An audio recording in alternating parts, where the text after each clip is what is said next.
श्री स्वामी समर्थ मित्रांनो, आज मी तुम्हाला एक अत्यंत श्रद्धेला बळ देणारी, मनाला स्पर्श करणारी आणि श्री स्वामी समर्थ या मंत्रांची सिद्धता सांगणारी पवित्र गोष्ट सांगणार आहे.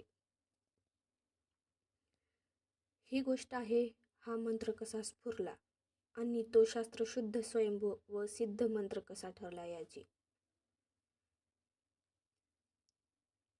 श्री बाळप्पा नावाचे एक अत्यंत श्रद्धाळू भक्त होते.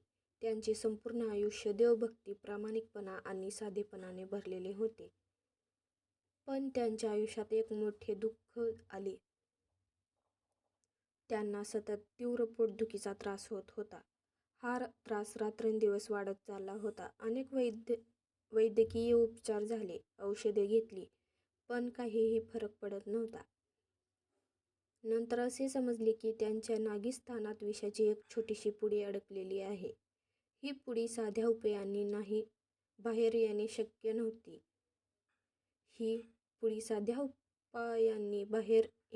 नव्हती.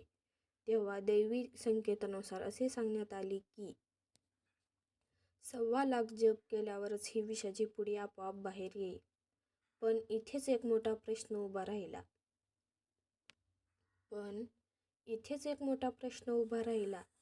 हा 1.25 लाख जप कोणत्या मंत्राचा करायचा? हा प्रश्न श्री बाळप्पा आणि सौ बाळप्पा यांच्या मनात सतत घोळत होता. कोणी त्यांना सांगितले ग्रामदेवतेचा जप करा, कोणी म्हटले कुलदेवतेचा जप करा. श्रद्धेने त्यांनी ग्रामदेवतेचा 1.25 लाख जप केला, कुलदेवतेचा 1.25 लाख जप केला, इतर देवतांचेही नामस्मरण केले. पण दुर्दैवाने त्यांचा काहीच परिणाम झाला नाही.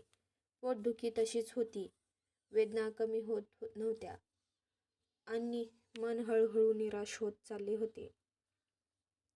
शेवटी एक दिवस भल्या पहाटे अत्यंत शांत मनाने श्री बाळप्पा श्री स्वामी समर्थांच्या समोर बसले. कोणतीही मोठी मागणी नाही, कोणतीही तक्रार नाही, फक्त संपूर्ण शरणागती. मनातल्या मनात त्यांनी श्री स्वामी समर्थ, श्री स्वामी समर्थ असे नामस्मरण सुरू केले. त्या क्षणी श्री स्वामी समर्थांनी मान हलवून होकार दिला. तो होकार शब्दांचा नव्हता, तो श्रद्धेवर शिक्कामोर्तब करणारा मौनातील आशीर्वाद होता.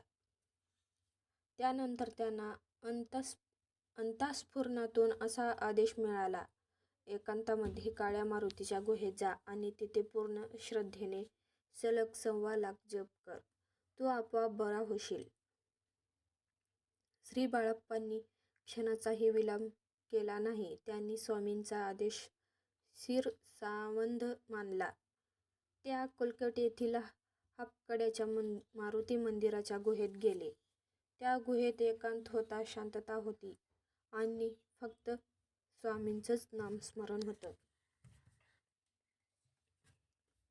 दिवस असो वा रात्र, थकवा असो वा वेदना, ते एकचित्ताने श्री स्वामी समर्थ, श्री स्वामी समर्थ हा मंत्र जपत राहिले. ना शरीराची पर्वा, ना दुःखाची आठवण, फक्त स्वामींवर अखंड विश्वास. आणि अखेर 1.25 लाख जप पूर्ण होताच एक अद्भुत चमत्कार घडला. त्यांच्या नाभिस्थानातून विषाची बारीक पुडी आपोआप बाहेर आली. पोटदुखी नाहीशी झाली, शरीर हलके झाले, मन आनंद, कृतज्ञता आणि श्रद्धेने भरून आले. तो क्षण केवळ आरोग्य लाभण्याचा नव्हता, तो श्रद्धेच्या विजयाचा क्षण होता. तो क्षण केवळ आरोग्य लाभण्याचा नव्हता, तो श्रद्धेच्या विजयाचा क्षण होता. म्हणूनच आजही श्रद्धेने आणि अनुभवाने असे मानले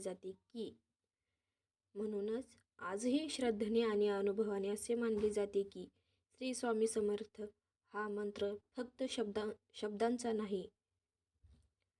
श्री स्वामी समर्थ हा मंत्र फक्त शब्दांचा समूह नाही, तो आहे शास्त्रशुद्ध, स्वयंभू आणि सिद्ध झालेला जपमंत्र. जो भक्तीने, विश्वासाने आणि शरणागतीने घेतला तो कधीही निष्फळ जात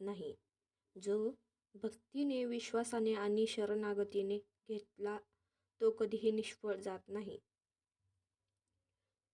व्हिडिओ आवडला असेल तर कमेंटमध्ये नक्की सांगा. जय श्री स्वामी समर्थ. धन्यवाद.